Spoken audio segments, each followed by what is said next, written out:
ಚಹಾದ ಹಿತಮಿತ ಸೇವನೆಯಿಂದ ಏನೆಲ್ಲ ಆರೋಗ್ಯ ಪ್ರಯೋಜನಗಳು ಲಭಿಸುತ್ತವೆ, ಈ ವಿಡಿಯೋದಲ್ಲಿ ಸಂಪೂರ್ಣವಾಗಿ ತಿಳಿದುಕೊಳ್ಳೋಣ. ಮಿಸ್ ಮಾಡದೆ ಈ ವಿಡಿಯೋವನ್ನು ನೋಡಿ ಮತ್ತು ನಿಮಗೆ ಯಾವ ಉದ್ಯೋಗದ ಬಗ್ಗೆ ಮಾಹಿತಿ ಬೇಕು ಎಂಬುದನ್ನು ಕಮೆಂಟ್ ಬಾಕ್ಸ್ನಲ್ಲಿ ತಿಳಿಸಿ. ಹಾಗೆ ಈ ವಿಡಿಯೋ ಇಷ್ಟವಾದರೆ ಸಬ್ಸ್ಕ್ರೈಬ್ ಮಾಡಿ.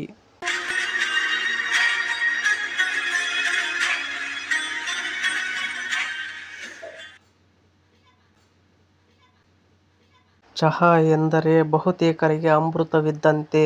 ಈ ಟೀ ಇಲ್ಲದೆ ಅವರ ದಿನವೇ ಆರಂಭವಾಗುವುದಿಲ್ಲ.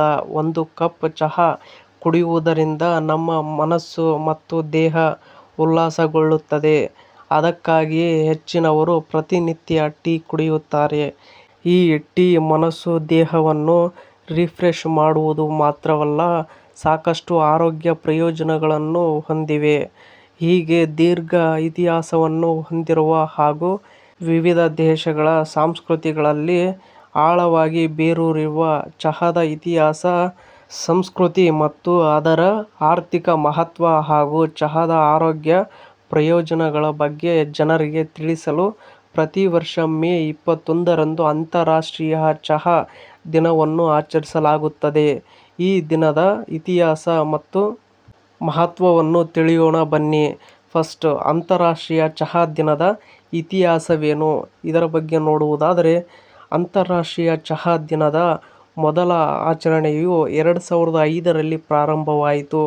ಇದನ್ನು ಏಷ್ಯಾ ಮತ್ತು ಆಫ್ರಿಕಾದ ಕಾರ್ಮಿಕ ಸಂಘಗಳು, ಸಣ್ಣ ಚಹಾ ಉತ್ಪಾದಕರು ಮತ್ತು ಸಾಮಾಜಿಕ ಸಂಸ್ಥೆಗಳು ಬೆಂಬಲಿಸುವುದು ಚಹಾ ಉತ್ಪಾದಕರಿಗೆ ನ್ಯಾಯಯುತ ಬೆಲೆ ಮತ್ತು ಕಾರ್ಮಿಕರ ಜೀವನ ಮಟ್ಟ ಮತ್ತು ವೇತನದ ಮಹತ್ವದ ಬಗ್ಗೆ ಜಾಗೃತಿ ಮೂಡಿಸುವುದು ಅದರ ಗುರಿಯಾಗಿತ್ತು. ನಂತರ 2015ರಲ್ಲಿ ವಿಶ್ವಸಂಸ್ಥೆಯ ಆಹಾರ ಮತ್ತು ಕೃಷಿ ಸಂಸ್ಥೆಯು ವಿಶ್ವಸಂಸ್ಥೆಯಲ್ಲಿ ಅಂತಾರಾಷ್ಟ್ರೀಯ ಚಹಾ ದಿನವನ್ನು ಆಚರಿಸಲು ಅಧಿಕೃತವಾಗಿ ಪ್ರಸ್ತಾಪಿಸಿತು. ಆ ಬಳಿಕ ಅಂತಾರಾಷ್ಟ್ರೀಯ ಚಹಾ ದಿನವನ್ನು ಮೊದಲ ಬಾರಿಗೆ ಮೇ 21, 2020ರಂದು ಆಚರಿಸಲಾಯಿತು. ಅಂದಿನಿಂದ ಈ ದಿನವನ್ನು ಪ್ರತಿ ವರ್ಷ ಆಚರಿಸಲಾಗುತ್ತಿದೆ.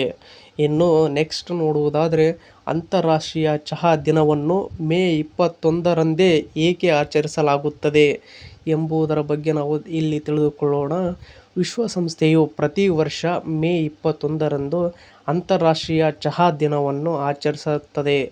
ವಾಸ್ತವವಾಗಿ ಹೆಚ್ಚಿನ ದೇಶಗಳಲ್ಲಿ ಮೇ ತಿಂಗಳಲ್ಲಿ ಚಹಾ ಉತ್ಪಾದನೆ ಪ್ರಾರಂಭವಾಗುವುದರಿಂದ 21 ಮೇ ರಂದು ಈ ವಿಶೇಷ ದಿನವನ್ನು ಆಚರಿಸಲಾಗುತ್ತದೆ. ಇನ್ನು ನೆಕ್ಸ್ಟ್ ನಾವು ನೋಡುವುದಾದರೆ, ಅಂತಾರಾಷ್ಟ್ರೀಯ ಚಹಾ ದಿನದ ಮಹತ್ವವೇನು?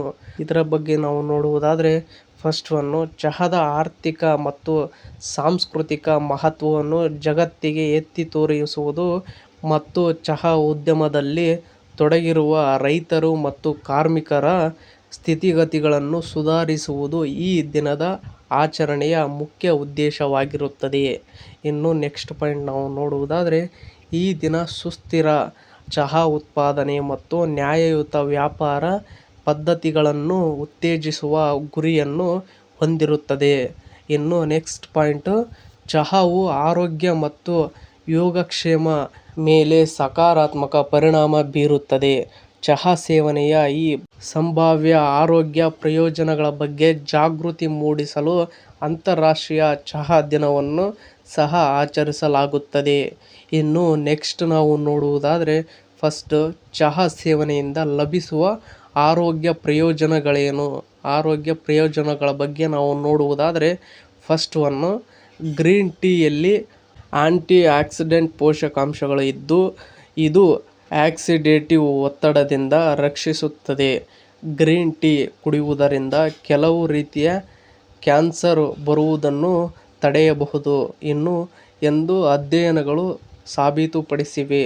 ಇನ್ನು ನೆಕ್ಸ್ಟ್ ಪಾಯಿಂಟು, ತುಳಸಿ ಟೀ ಕುಡಿಯುವುದರಿಂದ ದೇಹದ ರೋಗ ನಿರೋಧಕ ಶಕ್ತಿ ಹೆಚ್ಚಾಗುತ್ತದೆ. ಅಲ್ಲದೆ ಇದು ಶೀತ, ಗಂಟಲು ನೋವು ಸಮಸ್ಯೆಗಳನ್ನು ನಿವಾರಿಸಲು ಸಹಕಾರಿಯಾಗಿದೆ.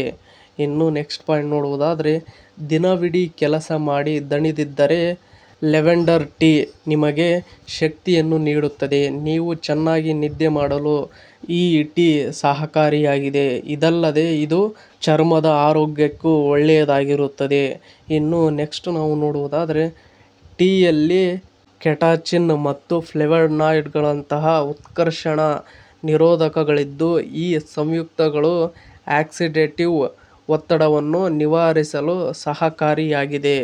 ಇನ್ನು ನೆಕ್ಸ್ಟ್ ಪಾಯಿಂಟ್ ನಾವು ನೋಡುವುದಾದರೆ ಶುಂಠಿ, ಪುದೀನ ಮತ್ತು ಕ್ಯಾಮೊಮೈಲ್ ನಂತಹ ಗಿಡಮೂಲಿಕೆ ಚಹಾಗಳು ಅಜೀರ್ಣ, ಹೊಟ್ಟೆ ಉಬ್ಬರ ಮತ್ತು ವಾಕರಿಕೆಯಂತಹ ಹೊಟ್ಟೆ ಸಂಬಂಧ ಕಾಯಿಲೆಗಳನ್ನು ನಿವಾರಿಸುವಲ್ಲಿ ಪರಿಣಾಮಕಾರಿಯಾಗುತ್ತದೆ. ಇನ್ನು ಟೀ ಕುಡಿಯುವುದರಿಂದ ದೇಹಕ್ಕೆ ವಿಶ್ರಾಂತಿ ಲಭಿಸುತ್ತದೆ.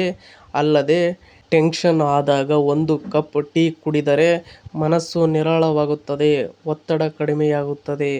ಇನ್ನು ನೆಕ್ಸ್ಟ್ ನಾವು ನೋಡುವುದಾದರೆ ಚಹಾವು ಫ್ಲೋರೈಡ್ ಮತ್ತು ಟೆನ್ನಿನ್ಗಳನ್ನು ಹೊಂದಿರುತ್ತದೆ. ಇದು ಬಾಯಿಯ ಆರೋಗ್ಯಕ್ಕೆ ಪ್ರಯೋಜನಕಾರಿಯಾಗಿದೆ. ಇನ್ನು ನೆಕ್ಸ್ಟ್ ವಿಶೇಷವಾಗಿ ಗಿಡಮೂಲಿಕೆ ಚಹಾಗಳು ದೇಹದ ರೋಗ ನಿರೋಧಕ ಶಕ್ತಿಯನ್ನು ಹೆಚ್ಚಿಸಲು ಸಹಕಾರಿಯಾಗಿದೆ. ಇನ್ನು ಚಹಾದಲ್ಲಿರುವ ಉತ್ಕರ್ಷಣ ನಿರೋಧಕ ಅಂಶಗಳು ಚರ್ಮದ ಆರೋಗ್ಯವನ್ನು ಉತ್ತೇಜಿಸುತ್ತದೆ. ಇನ್ನು ನೆಕ್ಸ್ಟ್ ನಾವು ನೋಡುವುದಾದರೆ ಚಹಾವು ಉರಿಯೂತ ಮತ್ತು ಉತ್ಕರ್ಷಣ ನಿರೋಧಕ ಗುಣಲಕ್ಷಣಗಳನ್ನು ಹೊಂದಿದ್ದು ಇವು ಹೃದ್ರೋಗ ಬಾರದಂತೆ ತಡೆಯುತ್ತವೆ ಮತ್ತು ರಕ್ತದೊತ್ತಡವನ್ನು ನಿಯಂತ್ರಿಸುತ್ತವೆ. ಇನ್ನು ನೆಕ್ಸ್ಟ್ ನೋಡುವುದಾದರೆ ಚಹಾದಲ್ಲಿನ ಕೆಲವು ಸಂಯುಕ್ತಗಳಾದ ಕೆಟಾಚಿನ್ಗಳು ಮತ್ತು ಕೆಫೆನ್ ಅಂಶವು ಚಯಾಪಚಯವನ್ನು ಹೆಚ್ಚಿಸಲು ಮತ್ತು ತೂಕ ನಿರ್ವಹಣೆಗೆ ಸಹಾಯ ಮಾಡುತ್ತದೆ. ಇನ್ನು ನೆಕ್ಸ್ಟ್ ಪಾಯಿಂಟ್ ನೋಡುವುದಾದರೆ ಚಹಾವು ಸಣ್ಣ ಪ್ರಮಾಣದಲ್ಲಿ ಕೆಫೆನ್ ಅಂಶವನ್ನು ಹೊಂದಿದ್ದು ಇದು ಗಮನ ಮತ್ತು ಏಕಾಗ್ರತೆಯನ್ನು ಸುಧಾರಿಸುತ್ತದೆ. ಇನ್ನು ನೆಕ್ಸ್ಟ್ ನಾವು ಇದೇ ತರಹದ ಸುದ್ದಿಗಳನ್ನು ಓದಲು ನಿಮ್ಮ ಜಾಬ್ಸ್ ಆ್ಯಂಡ್ ಎಜುಕೇಷನ್ ಅಪ್ಡೇಟ್ ಚಾನಲ್ಗೆ ಸಬ್ಸ್ಕ್ರೈಬ್ ಆಗಿ. ಈ ವಿಡಿಯೋ ನೋಡುತ್ತಿರುವವರು ಇನ್ನೂ ಯಾರ್ಯಾರು ಸಬ್ಸ್ಕ್ರೈಬ್ ಆಗಿಲ್ವೋ ಪ್ಲೀಸ್ ಎಲ್ಲರೂ ಸಬ್ಸ್ಕ್ರೈಬ್ ಆಗಿ ಮತ್ತು ಈ ಅಪ್ಡೇಟ್ ಬಗ್ಗೆ ನಿಮ್ಮ ಅಭಿಪ್ರಾಯ ಏನೆಂದು ಕಮೆಂಟ್ ಬಾಕ್ಸ್ನಲ್ಲಿ ತಿಳಿಸಿ. ಹಾಗೆ ಈ ವಿಡಿಯೋ ಇಷ್ಟವಾದರೆ ಸಬ್ಸ್ಕ್ರೈಬ್ ಮಾಡಿ, ಸಪೋರ್ಟ್ ಮಾಡಿ.